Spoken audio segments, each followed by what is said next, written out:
ভাঙড়ের দিকে নজর রাখবো। ভাঙড়ে আইএসএফ এর হাতে আক্রান্ত তৃণমূল। আইএসএফ এর পার্টি অফিস উদ্বোধনে উত্তেজনা, তৃণমূল কর্মীদের ওপর হামলার অভিযোগ। 3 তৃণমূল কর্মী জখম বলে দাবি করছেন শওকত।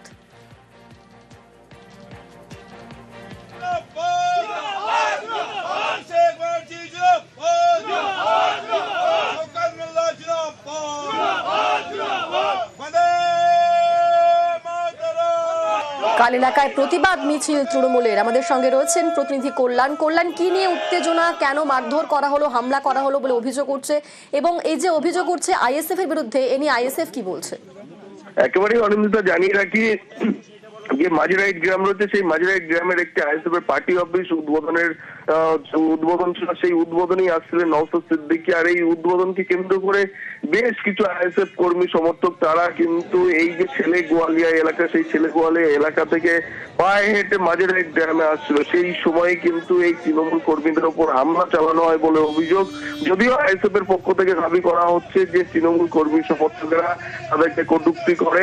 তবে এই ঘটনাকে কেন্দ্র করে সংঘর্ষের চেহারা নেই। এই ঘটনায় তৃণমূলের 3 জন আহত হয়। খবর পাওয়ার সঙ্গে সঙ্গেই উত্তর কাশীপুর থানার বিশাল পুলিশ বাহিনী তারা এই ছেলে গোয়ালিয়া এলাকায় যায় এবং সেখানে গিয়ে আইএসএফ দেরকে সরিয়ে দেয় এবং তৃণমূলদেরকে আলাদা করে দেয়। একটি প্রতিবাদ মিছিল করে রাতেই। অন্যদিকে এই খবর শোনার সঙ্গে সঙ্গে ক্যানিং পূর্বের বিধায়ক তথা ভাঙড়ে অবজারভার শওকত মোল্লা তিনিও চলে আসেন। সোনপুর পর্যন্ত তিনি আসেন। সেখানে এসে দলীয় কর্মী সমর্থকদের সঙ্গে দীর্ঘক্ষণ আলোচনা করেন এবং আগামী বৃহস্পতিবার বিকালে সেখানে একটি প্রতিবাদ সভা হবে বলে তিনি জানান। এরই পাশাপাশি আইএসএফ কিন্তু চক্রান্ত করে তৃণমূল কর্মীদেরকে মারধর করছে বলে তিনি দাবি করেন। যদিও এই যে অভিযোগ, তৃণমূলের অভিযোগ অস্বীকার করেছে আইএসএফ। ধন্যবাদ। নওশাদ সিদ্দিকী এখানে একটা মিটিং ছিল, ভণ্ড। ও মিটিং করে মাঝেরাইটে মিটিং করে যাওয়ার পর আমাদের ছেলেরা ছেলে গোয়ালিয়াতে একটা জায়গায় বসেছিল। হঠাৎ করে এসে তাদেরকে মারধর করে। এই ধরনের সমাজবিরোধী কার্যকলাপ ওরা করছে। আসলে ভাঙড়ে পায়ের তলা থেকে জমি যত সরছে, এই আইএসএফ এর লোকেরা, সমাজবিরোধীরা, তারা পাগলা কুকুরের মতো হয়ে যাচ্ছে। পুলিশ যদি ওদের বিরুদ্ধে ব্যবস্থা গ্রহণ করে তাহলে কিন্তু আমরা ছেড়ে কথা বলবো না, গণতান্ত্রিক পক্ষে জবাব দেবো। আমরা সুন্দরভাবে আমাদের লোকজনকে নিয়ে আমরা এসে পৌঁছালাম এই চিকের মাথায়, তারপর এখানে আসলাম।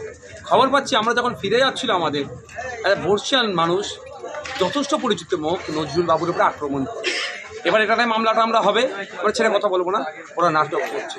এর জবাব যদি প্রশাসন যদি ঠিকঠাক ব্যবস্থা গ্রহণ না করে, আমরা বলছি গণতান্ত্রিক প্রক্রিয়ায় কিন্তু এবার জবাব দিতে আমরা আইনের মাধ্যমে শুরু করবো। কারণ আমরা পুলিশের উপরে ভরসা রাখছি, তাহলে পুলিশের উপর আর ভরসা যাবো না, ডাইরেক্ট এবার কোর্টে যাবো।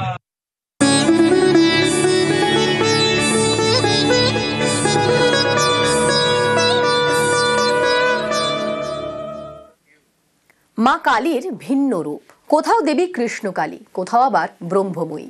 সিঙ্গুর এবং আলিপুরদুয়ারে কালী কথা।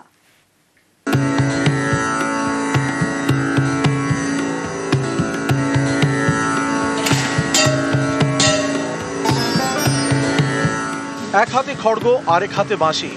হুগলির সিঙ্গুরে কৃষ্ণকালী, মা এখানে ব্রহ্মময়ী। সিঙ্গুরের সন্ন্যাসী ঘাটায় প্রায় 100 বছরের পুরনো মন্দির। যিনি কালী তিনি কৃষ্ণ। কথিত আছে এই স্বপ্নাদেশ পেয়েই ব্রহ্মময়ীর প্রতিষ্ঠা করেন চিকিৎসক যতীন্দ্রনাথ মুখোপাধ্যায়।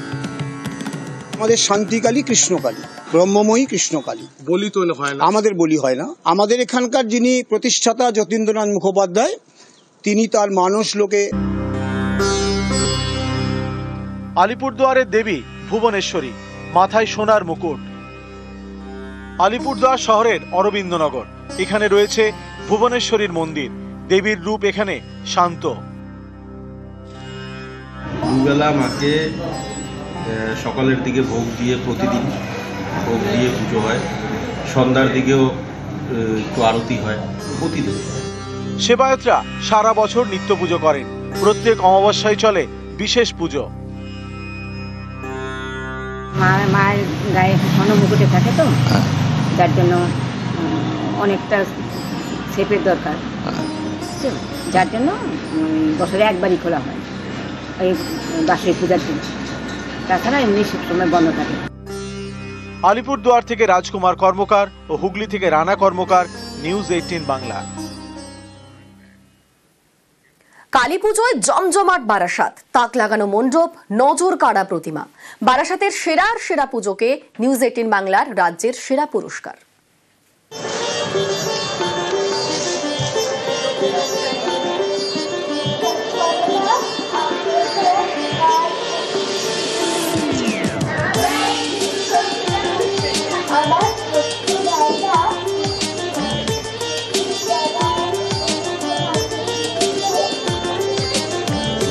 নিউজ 18 বাংলা আলোর উৎসবে আমরা সরাসরি চলে এসেছি বারাসাতের কালী পুজো। আমরা এই মুহূর্তে রয়েছি বারাসাতের সাউথ ভাট্টাপল্লী 36তম বছর শ্রীমূর্তি নিয়েই তারা মণ্ডপে ফুটিয়ে তোলা হয়েছে এবং এই মুহূর্তে নিউজ 18 বাংলার বিচারে এবং বিচারক মণ্ডলীদের বিচারে একেবারে নিউজ 18 বাংলার রাজ্যের সেরা পুরস্কৃত হচ্ছেন এই সাউথ ভাট্টাপল্লী। অত্যন্ত আনন্দিত। নিউজ 18 বাংলাকে অনেক অনেক ধন্যবাদ।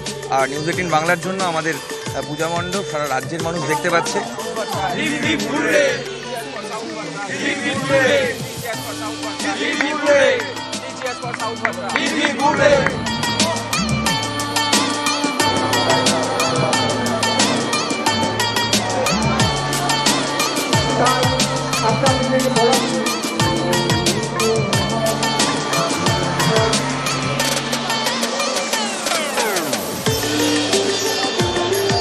বাংলার পক্ষ থেকে সেরা শিরোপা, রাজ্যের সেরা শিরোপা অর্জন করেছেন ক্লাব কর্তৃপক্ষ। নিউজ 18 বাংলার পক্ষ থেকে তাদেরকে সেরা শিরোপা তুলে দেওয়া হচ্ছে ক্লাব কর্তৃপক্ষের হাতে।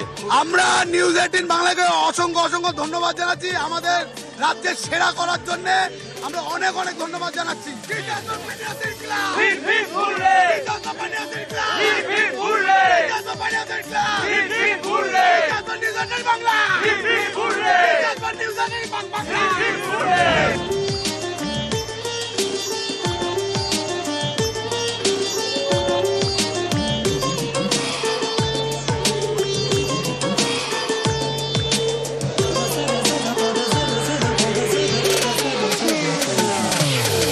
কালী পুজো আলোর উৎসবে রাজ্যের সেরা শিরোপা অর্জন করে নিল এই বারাসাতের সন্ধানী ক্লাব। নিউজ 18 বাংলার পক্ষ থেকে আপনাদের জেলার সেরা, কি বলবেন এটা? আমরা অসংখ্য ধন্যবাদ জানাই নিউজ 18 বাংলাকে।